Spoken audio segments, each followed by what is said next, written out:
Olá pessoal, o tema da nossa aula de hoje é Mito, Democracia e Jogos Digitais. É a aula 12, relativa àquela aula de sexta-feira que muitos alunos não puderam participar. Nessa aula nós veremos 3 tópicos. Primeiro, mito e uso da razão.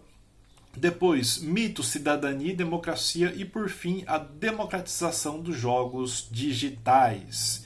Além desse material de apoio, estou também disponibilizando alguns artigos, como por exemplo a problemática da justiça na obra Os Trabalhos e os Dias, além também de um outro artigo sobre a democracia digital, que é de extrema importância aí para a reflexão de vocês. Indo para o primeiro tópico, mito e uso da razão, em relação, ou melhor, essa relação dos mitos com a democracia, se faz necessário entender por quê? Porque nós veremos que os mitos, obviamente, não são apenas alguns contos frutos da imaginação de alguns poetas que vai ilustrar a Grécia. Não. Os mitos também possuem elementos de racionalidade e elementos que nos ajudam a entender como surgiu e como vai se formando a democracia grega. Por isso, eu espero que vocês desfaçam ou tirem aquela ideia antiga da cabeça de que a filosofia simplesmente veio e por conta disso já acabou o pensamento mitológico. Não, obviamente não. Sócrates, Platão, Aristóteles recorriam constantemente às súplicas para os deuses, tá? Então a filosofia ela não vai nascer para superar os mitos, mas os mitos irão influenciar o nascimento da filosofia. O mito irá influenciar o nascimento do uso da razão. Por quê? Porque as narrativas mitológicas não possuíam apenas elementos da imaginação, mas também possuíam elementos lógico-causal, que é o que vai dar o pontapé inicial para essa razão pura, ao qual entendemos hoje. Tá? Isso aí aparece tanto na obra de Teogonia, que vocês podem depois dar uma pesquisada, tá? Onde é possível ver o quê? Que há um pensamento lógico-causal ali na genealogia dos deuses, tá? Uma explicação sobre tudo. Peraí, tá? O que foi a causa de tal fenômeno, o que foi a causa de tal deus, o que foi a causa da população, o que foi a causa das cidades. Tudo ali tem uma explicação que já dá para entender o pensamento lógico-causal, beleza? Que é, novamente, falando para vocês o que vai dar o pontapé para o uso dessa razão pura, quando não há mais elementos religiosos para tentar explicar a origem do mundo, a origem da vida, que nem fizeram os filósofos pré-socráticos, tá? E aí, diante desses elementos, tanto também na obra Odisseia, possivelmente vocês encontrarão esse pensamento lógico-causal, Ilíada, vocês também vão ver que há uma lógica nas sequências, nas narrativas, nas explicações, uma necessidade de explicar, ou melhor, uma necessidade de narrar o sentido de algo, tá? Explicar o sentido de algo. Diante disso, eu espero que vocês possam entender que as primeiras investigações filosóficas também vão utilizar esse pensamento lógico causal. Então, em que sentido?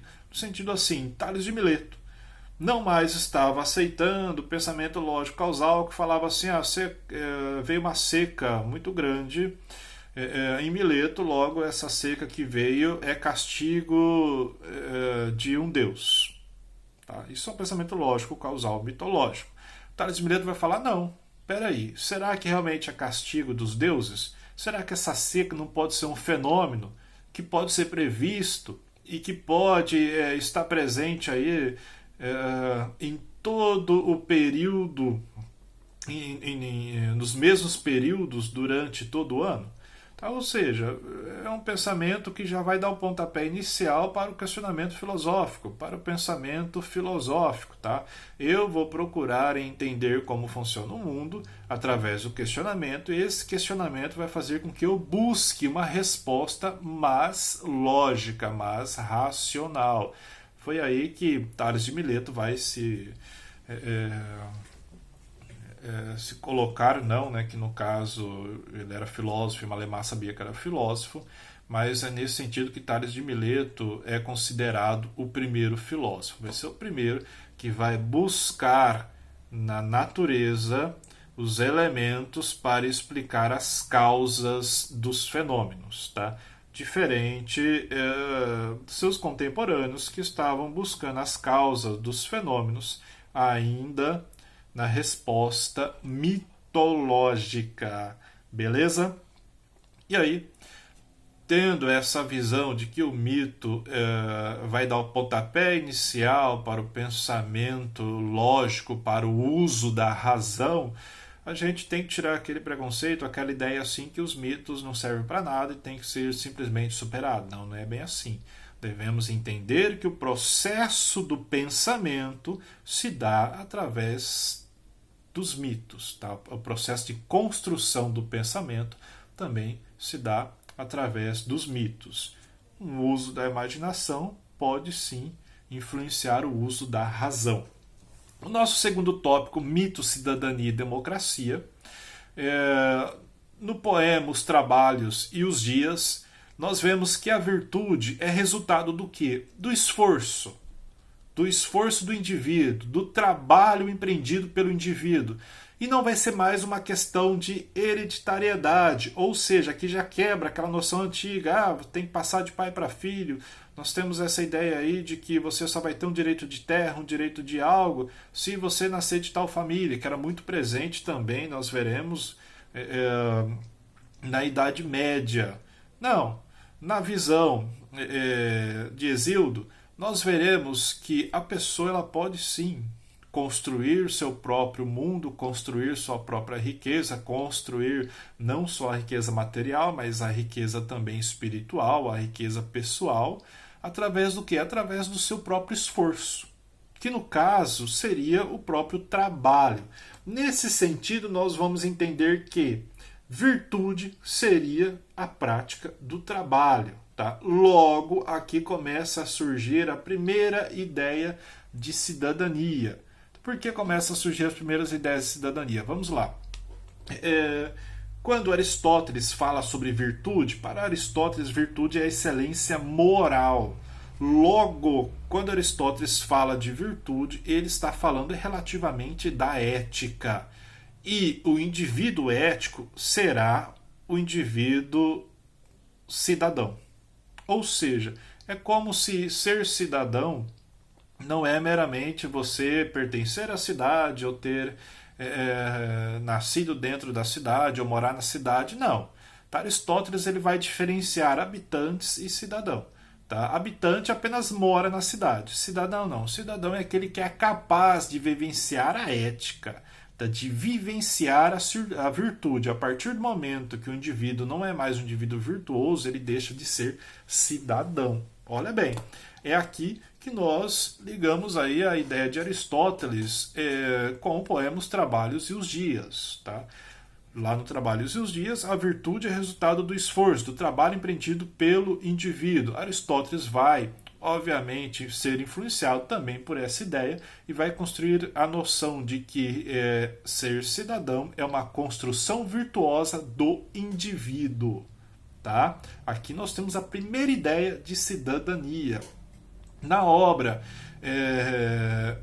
Guerra de Troia, eu acho que todos vocês conhecem muito bem, quando os guerreiros vão se reunir aí para tomar uma decisão, se ataca, não ataca, qual será o melhor procedimento, o voto de cada um conta de maneira igual.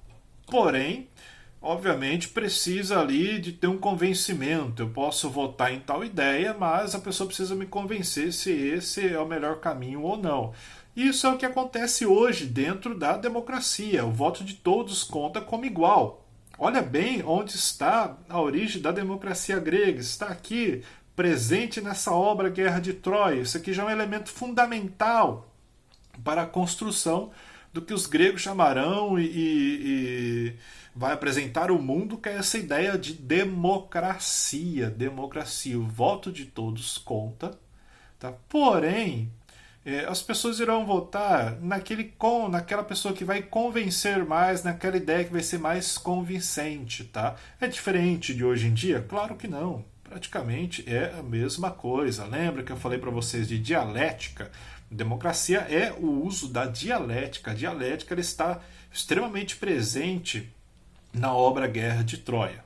Beleza? Entenderam até aí? Então, diante disso, nós temos a origem mitológica da cidadania, nós temos também a origem dentro dos mitos da democracia. Tá? Isso é de extrema importância para nós. Por quê? Porque nós vamos tirando de lado aquela velha ideia, aquele preconceito de que a filosofia surgiu e os mitos é como se não tivesse nenhuma importância para a humanidade. Não. O mito deu pontapé para esse pensamento racional e o mito também deu pontapé para a própria democracia, para o próprio direito. Tá? Então, em si, o uso da imaginação ajuda muito as pessoas a desenvolverem o mundo real, a desenvolverem a realidade. Tá? E aí, nós vamos ver o último tópico, democratização dos jogos digitais. Como eu disse para vocês, os mitos são de extrema importância para a humanidade. E aí, recorrendo às ideias nietzschianas, que nós já estudamos, aprofundamos, nós vamos ver que, para Nietzsche, os verdadeiros filósofos era quem? Eram os filósofos da natureza, ou os pré-socráticos. Os filósofos da natureza, pessoal, eram aqueles que buscavam elementos da natureza para tentar explicar como surgiu o universo, como surgiu tudo. Então, por exemplo, Tales de Mileto achava que o universo, que a origem da vida, a origem de tudo seria água. Tá? Esse é um exemplo de um filósofo da physis, de um filósofo da natureza, de um filósofo pré-socrático. É a mesma coisa, tá? Porque Nietzsche considerava esses filósofos como os verdadeiros filósofos? Porque eles mesclavam mito, imaginação e razão. Tá? Então eles já utilizavam da filosofia, mas não deixavam de lado a imaginação, não deixavam de lado a construção mitológica. E Nietzsche ele acreditava que a fonte de toda a inspiração, que a fonte de tudo aquilo que vai caracterizar a razão é justamente a imaginação. Tá? E quando o ser humano rompe com os mitos, começa a decadência e o empobrecimento do pensamento. E aí é a crítica de Nietzsche que ele fala que o homem se torna fraco, sem vontade de viver em plenitude. Tá bom? Espero que vocês entendam aí essa ideia nietzschiana. Tá? Nós vamos ver, já vimos que Freud também utilizou dos mitos, né? Ele recorreu a isso, mas foi Nietzsche que fez essa crítica à decadência, ao empobrecimento do pensamento do homem ocidental, tá? Que deixa de lado a proposta mitológica da imaginação em nome de uma razão que acaba sendo ridícula se ela for por si só. Tá? Na atualidade, que é o que importa para nós nesse momento, nós temos esse novo universo, esse novo mundo, que é o mundo digital. Dentro desse mundo digital, é necessário também provocar a imaginação, semelhante à mitologia antiga. É necessário retornar àquela crítica de Nietzsche, vamos usar aí a imaginação. Por quê? Porque não basta o digital trabalhar com a razão, trabalhar com a lógica, precisa de mais. Tá? E os jogos digitais, obviamente, possuem essa característica do quê? Essa característica de exercitar o raciocínio lógico, dedutivo, formal, através também dos elementos que provocam a imaginação, dos elementos mitológicos. Mas qual é o problema, professor? Isso aí é excelente, claro que é muito bom, isso é excelente, tá? Porém, o problema maior está que nem todos têm acesso a esse universo dos jogos digitais. Tá? Ou um universo do jogo digital com uma qualidade a mais. Por quê? por conta dos altos custos, tá? Da escassez também do tempo ósseo, e a população acaba sendo, de forma geral, excluída. Talvez não seja nem por vontade de ninguém, nem tenha um culpado para se eleger, mas acaba sendo excluído desse lúdico interativo digital. Tá? Além do preconceito que se tem, que muita gente acha assim, não, isso aí não tem utilidade, isso daí não vai mudar nada na minha vida, mas esquece o quê? Que na era digital não adianta e não basta apenas ali nós termos a internet para trabalho, a internet para conversar e comunicar com as pessoas. Também queremos a internet como algo que vai nos distrair, como algo que vai fazer com que a pessoa tenha um pouco mais de divertimento, tá? De um tempo ósseo mais agradável e assim por diante. Tá? Então esse termo da democracia digital surge justamente diante disso, né? Das pessoas que muitas vezes não têm acesso à internet, não têm acesso, no nosso caso, dos jogos digitais, e que nós entendemos que é um processo sadio. Tá? Claro, a internet é um agente de transformação social imensa. Por quê? Porque influencia na política, influencia na opinião das pessoas. A internet hoje também ajuda nas prestações de serviços públicos mais tradicionais. Você vai pagar uma conta hoje, você não precisa ir mais no banco, da lotérica ou sei lá onde. Tá? Então é inegável que o virtual não dá mais para a gente separar daquilo que vai engajar o cidadão ou não. Nós que somos cidadãos queremos o quê? Queremos aí a nossa vida facilitada através da internet. Tá? Porém, é preciso aí políticas, propostas, empresas que também pensem mais ainda nessa democratização dos acessos, ou melhor, no nosso caso, a democratização dos jogos digitais. Tá? Buscando fugir da monotonia diária, encerrando esse assunto, tá?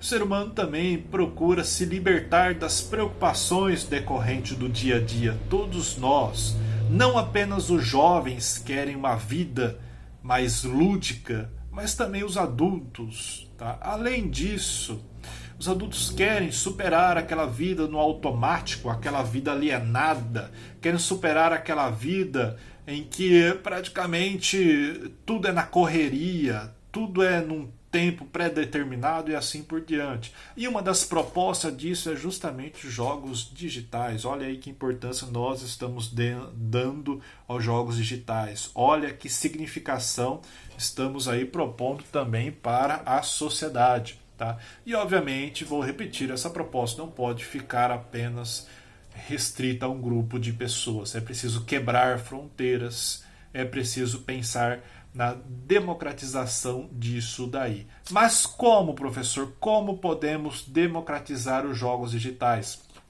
Talvez uma proposta mais clara, mais imediata, seja aí nós utilizarmos a educação, utilizarmos aí o meio em que temos mais democrático hoje, que é justamente o meio escolar.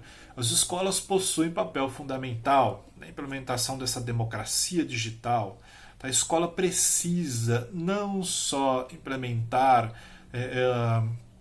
a parte prática, a parte técnica, mas também o lúdico, o interativo, o divertido é necessário. Por quê? Porque os alunos não podem mais, ou melhor, a população não pode deixar de lado a imaginação. Tá? No uso da nossa razão, devemos saber aí utilizar também a imaginação como construção da nossa identidade, a imaginação como norte da nossa própria vida, a imaginação como aquilo que vai nos ajudar a viver mais a virtude, a democracia, a cidadania. Tá? Ou seja, hoje é praticamente algo ético o exercício da imaginação, da criatividade e da razão como algo proposto a todas as pessoas. Beleza? Então eu encerro minha aula diante dessa reflexão final. Tá? A imaginação, a criatividade e a razão devem caminhar junto na construção aí de uma sociedade com mais qualidade de vida, com mais qualidade aí para todas as pessoas, não apenas para um grupo. Abraço e até mais.